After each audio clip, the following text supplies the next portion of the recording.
Wait, what do we call this again? It's the crypto rundown. Okay, we were back Did with you the crypto fire? rundown. Hope everybody's having a great day, evening, afternoon, wherever you are in the world. You're certainly in the right place. Suspended in time and space. Yeah, exactly. You're quantum shifting right now. That's Yeah. chill too. I was there last weekend. It was great. No, but things have been good, and we have a lot to talk about today. There's like a lot going on in terms of Binance. I guess we should kick things off. Binance kind of losing its ability to process USD deposits and withdrawals. This kind of just got announced. It's going to hit live as of February 8th. So you got basically, if you're somewhere in the world that you need USD bank transfers and you have a Binance account, like the clock is ticking. And so that's not really a good sign for Binance. I think the speculation is right now that it's their relationship with Signature Bank is unraveled, if you will. There's not much concrete evidence until they really do start to announce things, but there's lots of speculation that Signature Bank is in the wake of FTX, really like limiting the amount of bank relationships and customer relationships they have with crypto people and crypto folks. So apparently Binance is getting caught up in this. They said it could be several weeks before they get their banking relationships back. Now, I don't know if you remember there over the course of January, basically, there's a huge buyer on Binance. They were using the Binance stablecoin, and they were basically T-WAPing, right? Every second buying, Bitcoin after Bitcoin after Bitcoin. It drove the price up. You could see the cumulative volume delta of Binance USD stablecoin was just rocketing higher, while USDC and USDT, that wasn't really being spent. It was mostly Binance coin that was being spent, and it was rocketing the price of Bitcoin higher. I think that was actually probably Binance that was like getting rid of some of their own stablecoin that they minted to buy up plenty of Bitcoin, which is something that all the market trusts. It's a lot harder to have a run on Bitcoin than it is to have a run on BUSD in times of panic. And so they shored up their reserves in Bitcoin, probably, in order to stave off a run during this time.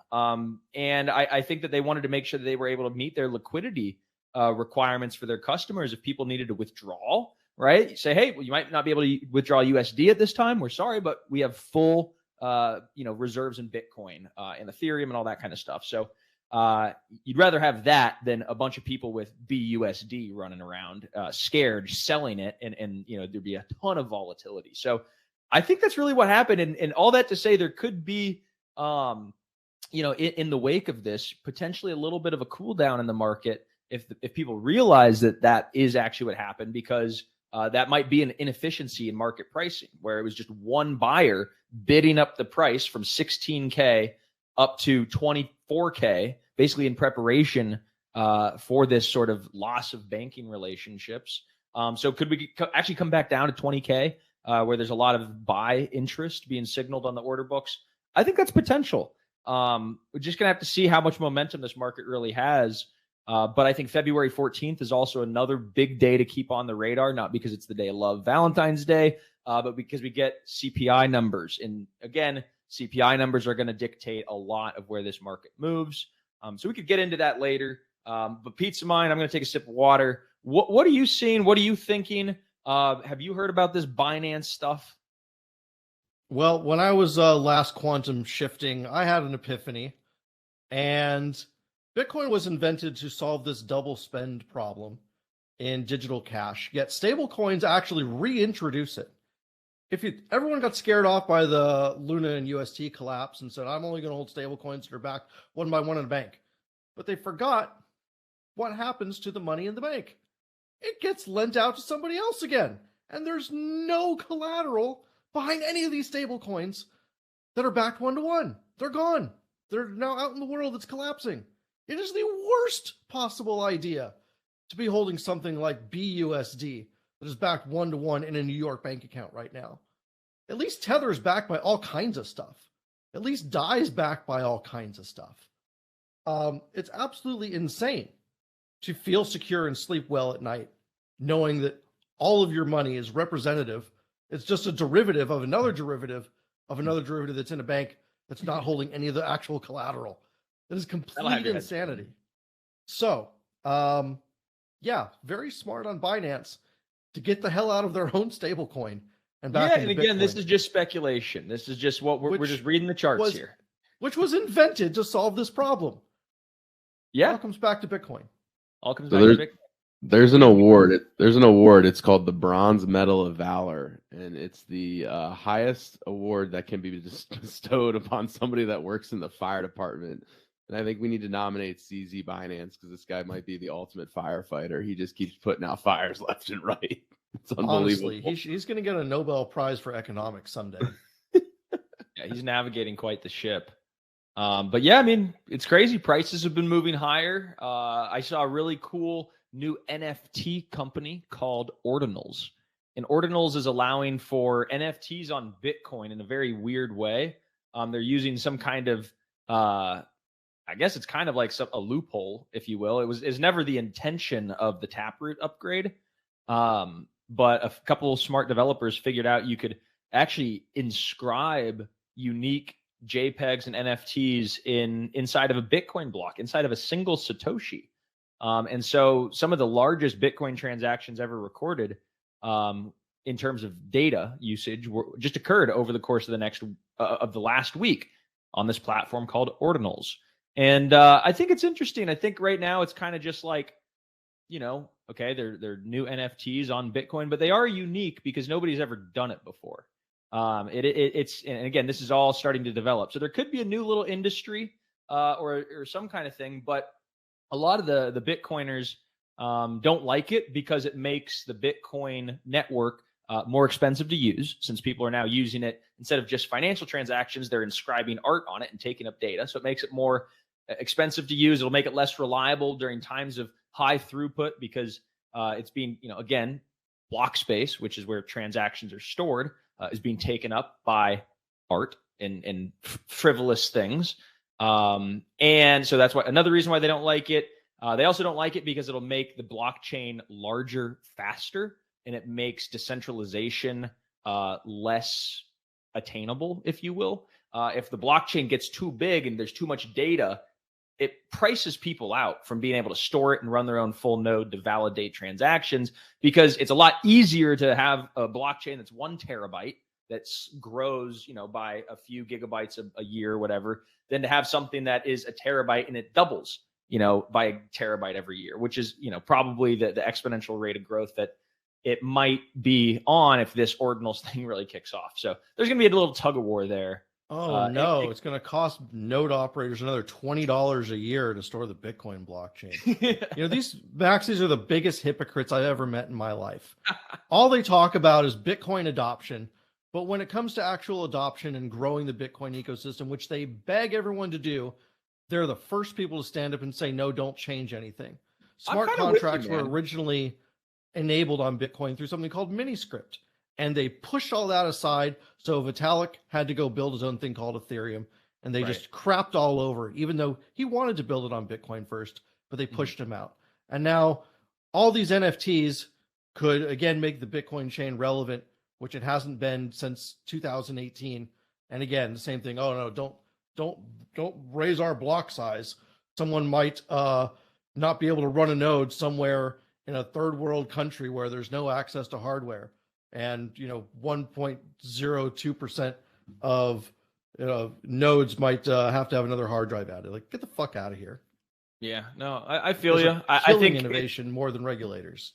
I did see somebody who ran customer support for one of these blockchain applications, and they're like, after this Ordinals thing, we got hundreds more requests to download Bitcoin apps than we normally do. So it was kind of indicating there's lots of renewed interest in Bitcoin because of this new thing. So I don't know, guys, you should check it out. Ordinals.com, I believe, is what it is. And it's kind of new and space funky and retro, and I don't know. Check it out. Adding utility to the Bitcoin blockchain. Just be happy about it. Yeah. It's not hard. People are starting to use Bitcoin more. Yeah, a lot of interest in Bitcoin all over the world, especially in Nigeria. So the kind of similar to a bank run, right? The Nigerian government, I believe, is limiting cash withdrawals to they're trying to exactly. I think it was $14 a day. That would be crazy. So Bitcoin's trading at a premium. It's the highest it's been now is 63%. So pretty self-explanatory. Whoa. story there, but I just thought it was fascinating.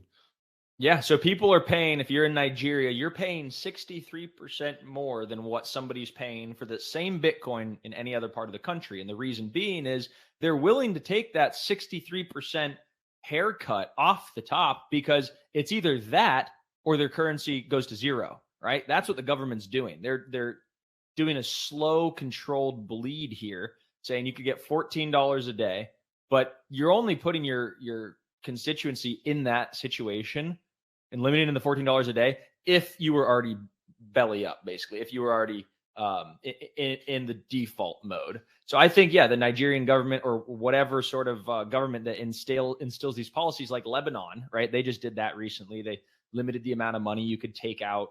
It happened in Zimbabwe. It happens in Argentina a couple times, and Venezuela and all this kind of stuff. And so people are saying, hey, we'll rather take buy Bitcoin, which is the easiest way we could get out of our currency, and pay the premium. And so I think that's an interesting use case of Bitcoin. Sometimes it's like a little pressure valve. And it's just the nature of the beast. I think that, fiat currencies, have an average lifespan of 50 years or something. Like, they're not meant to last. 27. What was it? 27 years. 27 years is the average lifespan for a fiat currency. So yeah, somewhere around there, it's clearly, fiat currencies are still young and they're experimental and they're not necessarily here forever. They're not experimental, Bryce. Let's call them what they are. They're scams. Yeah. They're based on nothing. Gold has been around for, from the average people. Yeah, it's been the longest going scam on earth. Speaking of scams, I wonder if SBF is going to run it back and start flying back and forth between Nigeria and delivering Bitcoin over there. Speaking of scammers running it back, Three Arrows Capital. Three Arrows Capital raising money for GTX.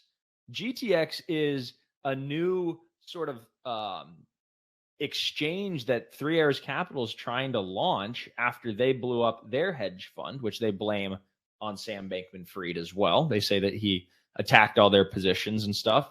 But apparently the GTX platform, which they've apparently already raised money for, is built for one of the express purposes of trading these claims on the FTX bankruptcy proceeding, tokenized claims. It's going to be weird, but it's crazy that, these gentlemen who took on lots of leverage and blew out and really started a huge collapse are raising money again. So they're going to run it back. I saw one of their wallets starting to buy. I saw 6,700 Ethereum deposited into their wallet from Binance. That was kind of trending on Twitter today. And so, yeah, people are running it back.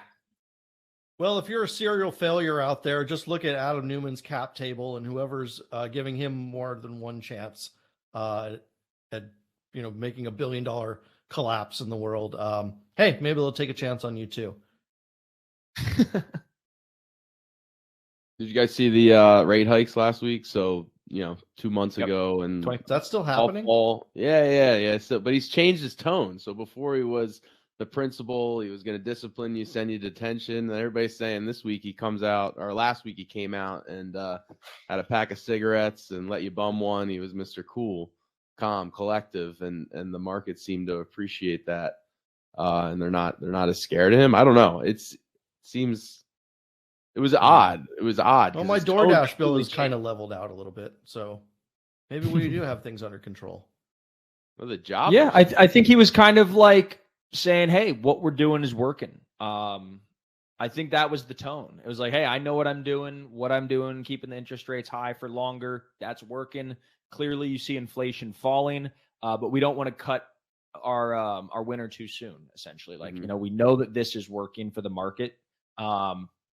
Consumer savings are starting to come down. Valuations are starting to come closer in line with historical trends. Interest rates are actually coming into line with longer term historical trends, right? Interest rates now coming back up, real rates being above negative finally for the first time in years. So I think there's lots of signs that that tone that I heard, I think he said disinflation 14 times, which is markedly different than anything else. that to me is just like, hey, it's a tone shift. We see the CPI numbers falling. We see the rate of change on some of these short-term averages of inflation, just like, momentum just going straight into the floor. And so he's like, look, like it's working, but we're not going to say we won yet because we don't want to let the markets go up too soon, right? He wants to like balance, he's market making. He wants to balance the enthusiasm with the pessimism. And I think what we found is that the bottom for the pessimism is in. We get Michigan consumer sentiment survey coming out on Friday. Tomorrow on Tuesday, Jay Powell is giving a speech at the Economic Club. And so he's going to also, again, give some more Fed speak. So there's going to be a little bit of volatility tomorrow on that. And again, he might rein in. He might say like, hey, we're going to need to, really, he might pound the hawkishness and markets might kind of fall, or he might. The jobs number came out Friday. That was pretty hot. Like we're still right. The jobs number came out. That was pretty hot. And so that's the other force. So there's a lot of moving pieces, but I really do think that like, he's trying to recenter, our expectations and say like, it's not actually now going to be as bad as we might have thought. We're seeing signs of help and help with, what he's been doing. It's been working. But let's not count our chickens before they're hatched, because inflation has a tendency to rear its ugly head, twice in a row and all that kind of stuff. So, I don't know. All this still makes me bullish on Bitcoin. Yeah. And really, because I don't think it's anything the Fed's doing. This is something that's going on that I don't think a lot of people realize, but our buddy James Altucher made us aware of at the beginning of 2021, I think, was when we last talked with him, it's been a little while, but he said despite all the money printing, the demand for USD is actually outpacing it all. And we're actually in a period of deflation. So when we were talking about Bitcoin going to the sky, he was taking the other side of that bet, and he turned out to be right. There's so many more countries around the world that run to USD in times of trouble that despite all we've printed, the demand has actually outpaced it. USD is the national currency of Ecuador. The Hong Kong dollar is pegged to the US dollar. There's so much throughout the world that relies on the dollar. Right. And as all these other currencies are starting to fail, if they don't have access to Bitcoin, they're running to USD first in most cases. So for all the problems the US dollar has that we know about here in the US, so much of the rest of the world still has complete faith in it. Yeah, I mean, think about it. They're Right? just stacking and stacking and stacking.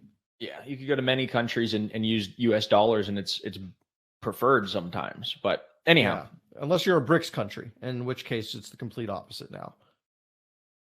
So, still going to buy Bitcoin over dollars every day.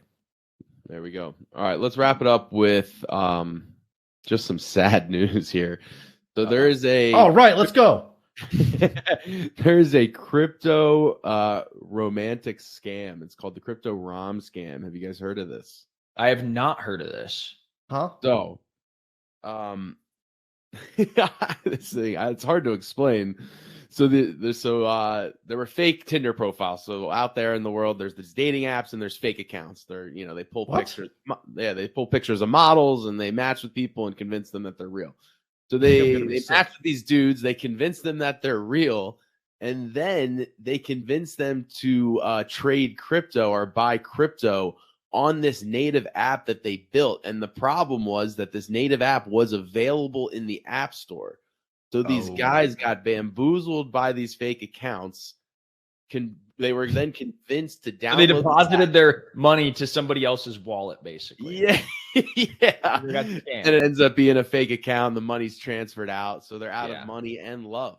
So I just. Yeah, guys, don't get greedy and keep it in your pants. Okay. I think that's the best way to don't mix up your money with your mind in terms of all that kind of stuff. Like, you got to stay focused. And so if some hot girl's asking you to like deposit money onto this sketchy app that has 3 reviews on the App Store, like use some common sense. If you don't got it, you probably still don't got it. She was like, so it's bad pretty. enough that you're getting your financial advice from YouTube, but for fuck's sake, she was so pretty. No, just stick with Coinbase, stick with Kraken. Don't get fancy, okay?